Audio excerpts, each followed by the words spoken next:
Good morning বন্ধুরা, কেমন আছো তোমরা সবাই? আশা করি সবাই খুব ভালো আছো। আর আজকে সকাল থেকে ওয়েদারটা একদম মেঘলা মেঘলা, পুরো একদম মানে আমরা আশাই করিনি। কালকেও পর্যন্ত ওয়েদারে দেখলাম যে গরম রোদ, বাট ভোরবেলায় শুনলাম নাকি হালকা হালকা গুড়ি গুড়ি বৃষ্টি হয়েছে।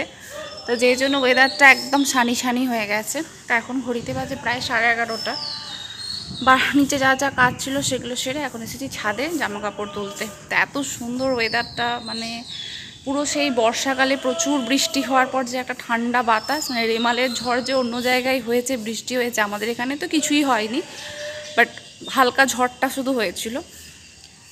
সেই মানে বৃষ্টির যে একটা, সেই বন্যা হয়ে গেলে যে একটা ঠান্ডা হাওয়া দেয়, বাতাস দেয়, সেই রকম একটা বাতাস আসছে, খুব ভালো লাগছে। যাক, এই বাতাসটাই আনন্দ করি, উপভোগ করি। তা চলো, এখন জামা কাপড়ের এই অবস্থা, জামা কাপড়গুলো তুলে নিই। রিচি অলরেডি রান্না অর্ধেক হয়ে গেছে, মাছও চলে এসেছে, তোমাদের সঙ্গে পরে গিয়ে শেয়ার করছি। মানুষ কোনো কিছুতে হ্যাপি নয়। এই ওয়েদারটা এতদিন গরমের পর, ওই ধামচানা গরমের পর, মানে ওয়েদারটা এত ভালো, এত আনন্দ লাগছে, মন সবার ভালো হয়ে যাচ্ছে। কিন্তু এই একই ওয়েদার যদি টানা 10 দিন থাকে বা 6-7 দিন থাকে, রোদ না বেড়ায়, মানুষ এতেও বোর হয়ে যাবে। সত্যি কথা বলতে, ভগবান আমাদেরকে যা দেয় সেটা প্রথমে আমাদের মনে হয় যে আমরা খুব হ্যাপি, কিন্তু কিছুদিন পর আবার মনে হয় এর থেকেও আমি বেশি কিছু চাই। তাই আমার মনে হয় না নিজেদের চাওয়া পাওয়াগুলো না, যে মানে সীমিতর মধ্যে রাখাটাই দরকার। হচ্ছে না, ঠিক আছে, এটাই হয়তো আমার জন্য যথেষ্ট ছিল। অনেক বকে দিলাম, চলো নিচে গিয়ে দেখি কি কি রান্না বাকি আছে। তো এখন নিচে চলে এসেছি। তো আজ সকাল সকাল মাছ দাদাকে বলেছিলাম যে পমফ্রেট মাছ দিতে, কারণ আমার মেয়ে পমফ্রেট মাছ খেতে ভালোবাসে। আমি যেহেতু চিংড়ি খাইনি, তাই আমার জন্য বাটা মাছ বলেছিলাম, দুটো জ্যান্ত বাটা দিয়েছে, আর চিংড়ি মাছ ওদের জন্য দিয়েছে, আর মাছের ডিম দিয়েছে। মাছের ডিম কে কে আমার মতো খেতে ভালোবাসো বলো তো? আমার খুব ভালো লাগে। তো যা যা কাজ ছিল সেগুলো মিটিয়ে এখন দিদিকে বললাম যে আমাকে একটুখানি, যে রান্নার দিদি থাকে, পেঁয়াজ লঙ্কা কেটে দাও, আমি বড়াটা ভাজছি। তো এখানে দেখতেই পাচ্ছ মাছের ডিমগুলো কড়াই ছেড়ে দিয়েছি। আর এখানে মা আজকে ওয়েদার এত ভালো দেখে মুড়ি ঘন্ট বানাচ্ছে। আমি যদিও বা জানি না যে গোবিন্দভোগ চাল দিয়ে কীভাবে মুড়ি ঘন্ট বানায়, বাট মা বানিয়েছিল, আর খেতেও খুব টেস্টি হয়েছিল। তো এখানে আমাদের বড়া ভাজা হচ্ছে, আর এখানে মায়ের হচ্ছে মুড়ি ঘন্ট, প্রায় শেষ হয়েই এসেছে, আর খেতেও ভীষণ ইয়াম্মি হয়েছিল। তার মধ্যেখানেই ঘটে গেছে একটা ভীষণ বড় বিপদ। এই যে ঠোঁটকে পুরো ফাটিয়ে দিয়েছে, দিয়ে কেঁদে অস্থির। এই চান করালাম, ঠোঁট থেকে রীতিমতো রক্ত পড়ছে, হাঁকার। এই যে কি কাণ্ড করেছে।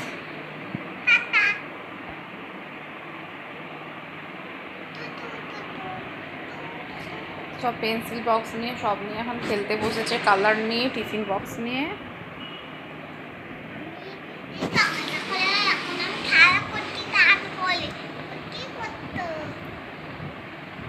ব্যথাটা কমেছে?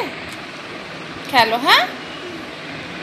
এখন প্রায় রাত্রি 9টা, আর তোমাদেরকে তো দেখালামই মামামের ঠোঁটটা কীরকম কেটে গেছে। এমন জুতো নিয়ে ছুটা যে স্লিপকে পুরো পরে, আমি তো ফার্স্টে রক্ত দেখে ভেবেছিলাম ওর দাঁতটাই ভেঙে গেছে। তো যাই হোক, তারপরে অনেক কান্নাকাটির পর ওকে স্নান টান করিয়ে শান্ত করিয়েছি, বোরলিন লাগিয়ে দিয়েছি।